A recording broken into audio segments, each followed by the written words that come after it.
আপোনালোক সকলোকে নমস্কাৰ জনাই মোৰ আজিৰ ভিডিঅ'টি আৰম্ভ কৰিছোঁ। এয়া দেখিছেনে বাৰু, মই সাজি কাচি কৰবালৈ যাব ওলাইছোঁ। ক'লৈ গৈ আছোঁ বাৰু, ৰ'ব কৈ আছোঁ। চিম্পুল কাপোৰ এযোৰ পিন্ধি লৈছোঁ, কাৰণ ওচৰতে যিহেতু বেছি দূৰ নহয়, গাঁৱতে হয়। আৰু এইফালে মূৰত গামোচাখন মাৰি ল'লোঁ। গাঁৱৰ পৰিৱেশত জানেই আৰু, বোৱাৰী মূৰত গামোচাখন থাকিবই লাগে।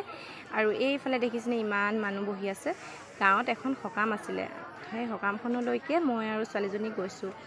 যিহেতু শহুৰ দেউতা বিচনাত অসুস্থ হৈ পৰি আছে আৰু মাও যাব নোৱাৰে, তেওঁক এৰি। মানুহজনৰ ডিউটি গ'ল, সেইকাৰণে ছোৱালীজনী আৰু ময়ে আহিলোঁ। ঘৰৰ পৰা যিকোনো এজন মানে আহিলোঁ আৰু সকামখনলৈ মুখখন দেখাবলৈ গৃহস্থক। আৰু এইফালে বহি আছোঁ এতিয়া। এইয়া চাওকচোন, চিৰা জলপান খাবলৈ বহিছোঁ। গাঁৱৰ বয়সস্থ মহিলাসকলক দায়িত্ব দিছে, তেওঁলোকে চিৰা জলপান দিছে খাবলৈ ধুনীয়াকৈ গাখীৰৰ লগত খাব লৈছোঁ। এইফালে ছোৱালীজনী আৰু মই।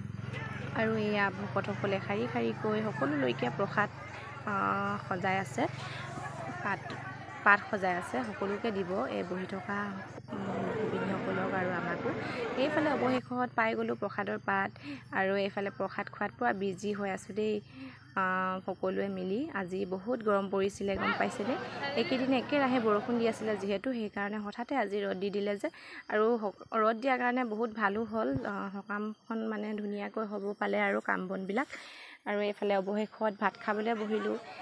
ওচৰতে মাহী আৰু ছোৱালীজনী, আমি ওচৰতে বহিলোঁ আৰু ভাত খাবলৈ। এয়া আৰু বেলেগ মানুহো খাই আছে। আৰু এইসকল দেখিছেনে গাঁৱৰ যুৱকসকল, তেওঁলোকে ভাত দিয়া মেলাত সহায় কৰিছে। আৰু এনেদৰে গাঁৱৰ ৰাইজসকলে সহায় সহযোগিতা কৰে, বিয়া হওক সকাম হওক, এনেদৰে এখন কৰ্ম কৰিবলৈ। আৰু এইফালে এতিয়া ভাত পানী খাই ল'লোঁ। আৰু চাওক, গৃহস্থই সেৱা লৈছে ভকতসকলক। আৰু অৱশেষত এয়া ঘৰলৈ যাবলৈ ল'লোঁ। গামোচাখন জানেনে, মাথাত নাথাকেই, পৰি যায়। আৰু শেষত ঘৰলৈ আহোঁতে এয়া ভিডিঅ' অকণমান কৰি থ'লোঁ। এয়া কৰোঁতে দেখিছেনে, প্ৰসাদৰ টোপোলা দুটা লৈ আহিছোঁ কিন্তু দেই ঘৰলৈ। আৰু আজিৰ ভিডিঅ'টি যদি ভাল লাগিলে লাইক শ্বেয়াৰ কমেণ্ট কৰিবলৈ নাপাহৰিব। আৰু ফেচবুকত যিসকলে চাই আছে, ফেচবুক পেজটি প্লিজ ফ'ল' কৰি দিব। আৰু ইউটিউবত। আৰু আজিৰ ভিডিঅ'টি ইমানতে সামৰিছোঁ। Bye bye.